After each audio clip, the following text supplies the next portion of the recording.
Avez-vous déjà entendu parler de Farrell? On est au quartier du Sanitas à Tours dans le 37. Et Farrell s'est fait planter de 9 coups de couteau. Et il est décédé. Un jeune homme et une jeune femme écroués. Un possible guet-apens après un différend sur les réseaux. Donc ça ne serait sans rappeler l'affaire de Brian, qui s'était rendu à un rendez-vous Vinted pour acheter un jogging. Et en fait, c'était un guet-apens et il s'est fait planter. Donc là, c'était le 27 février. Il était près de 20h mercredi 26 février 2025 quand l'alerte a été donnée. Un homme venait d'être planté alors qu'il se trouvait au niveau du numéro 4, allée de la Gaudinière dans le quartier du Sanitas à Tours, à l'est de la place de la Liberté, en direction de la Rotonde. Il aurait été planté à au moins 6 reprises au niveau du thorax.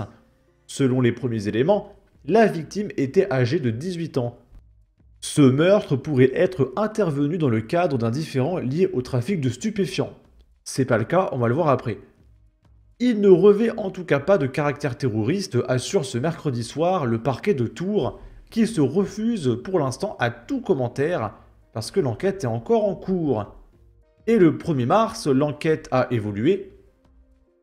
Donc, le mec qui a planté Farrell s'est présenté au commissariat de Tours et est âgé de 19 ans. Le même âge que la jeune femme mise en examen, dans le même temps pour complicité d'assassinat. Placée en garde à vue le 26 février, elle a également été écrouée. Les investigations privilégiaient la piste d'un mobile d'ordre privé et pas d'un règlement de compte sur fond de trafic de stupéfiants comme il avait été avancé au tout début. Une information confirmée par le parquet qui rappelle toutefois que toutes les pistes sont exploitées. Un différend, né autour de photos et de vidéos partagées sur les réseaux sociaux, serait notamment évoqué. La mère de Farrell pointe jeudi un guet-apens dans lequel son fils serait tombé après être parti faire les courses dans un supermarché de la place de la Liberté mercredi soir. Quand on donne plusieurs coups de couteau, c'est pour tuer, clame l'oncle de la victime arrivé à Tours depuis la région parisienne. C'est la jeune femme qui a indiqué à l'auteur où se trouvait Farrell pour qu'il aille le planter, croit savoir une amie de la victime. Le principal suspect et sa complice seraient tous deux des habitants du quartier du Sanitas.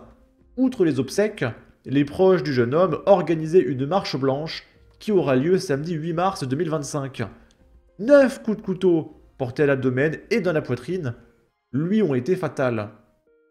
Famille, amis et habitants du Sanitas à Tours sont sous le choc après le décès de Farrell, tué à coups de couteau.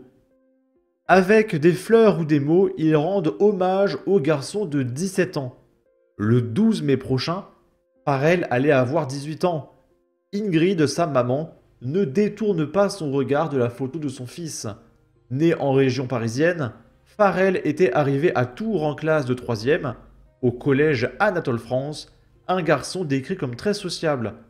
Farrell, c'était le seul de nous tous à ne plus aller au lycée, mais il voulait s'en sortir.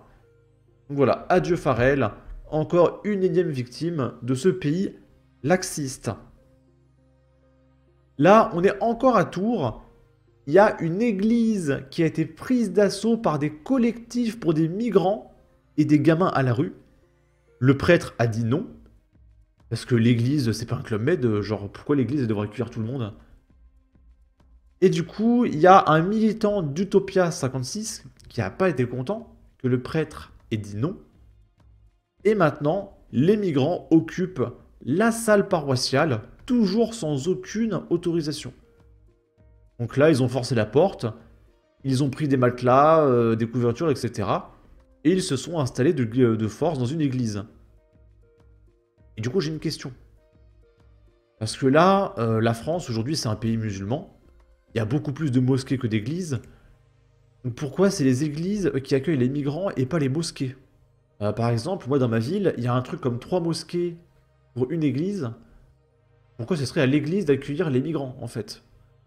Après, peut-être que le jour où il n'y aura plus d'église, les mosquées seront obligées d'accueillir des migrants. Peut-être qu'il va falloir attendre ça. C'est quand même bizarre. C'est un peu les valeurs qui sont véhiculées par l'église de justement aider son prochain et les personnes les plus démunies, Souris Samy, bénévole de l'association Utopia 56 qui vient épauler le collectif.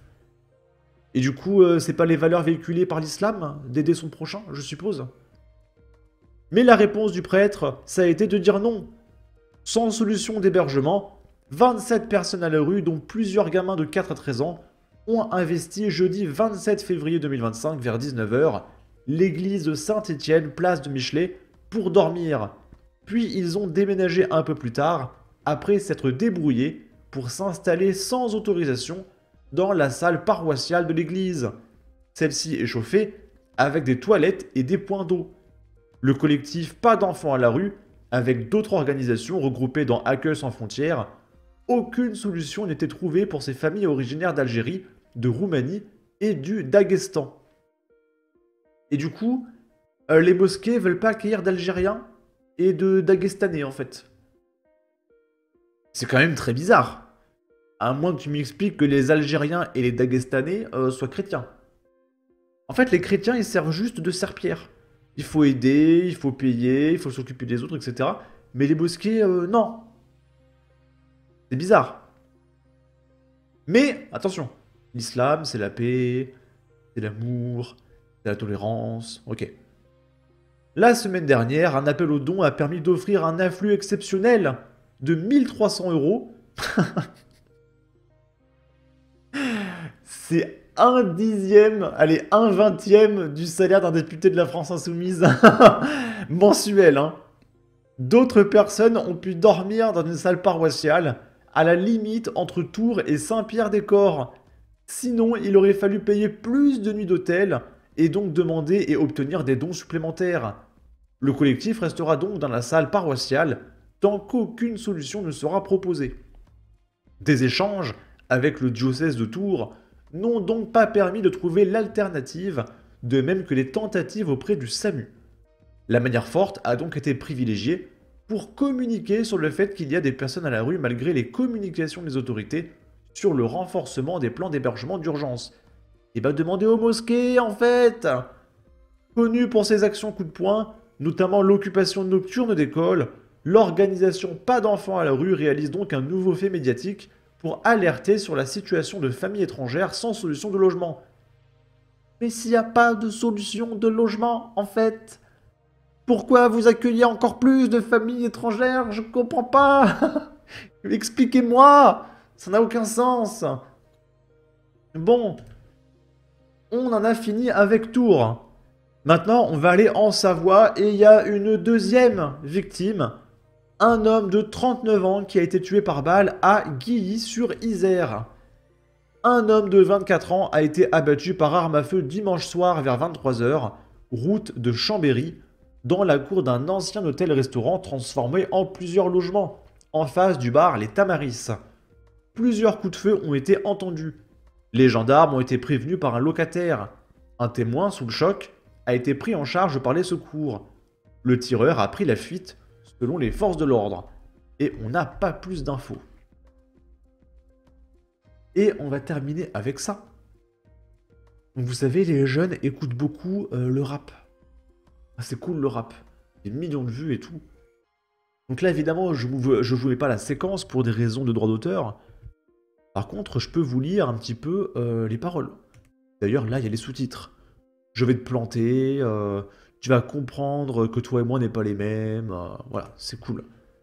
Et il y a un mec qui nous fait un petit récap des paroles.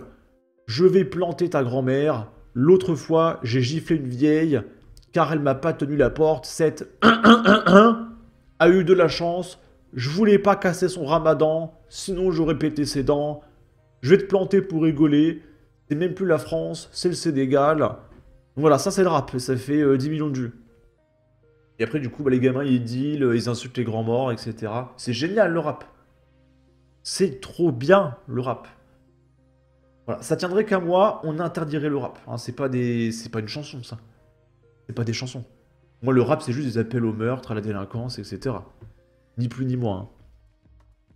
Bon. Sur ce, n'hésitez pas à donner votre avis, votre opinion, à partager, liker, commenter. Ça aidera au référencement de la vidéo sur YouTube. Abonnez-vous, suivez-moi sur Twitter. Prenez soin de vous. Salut!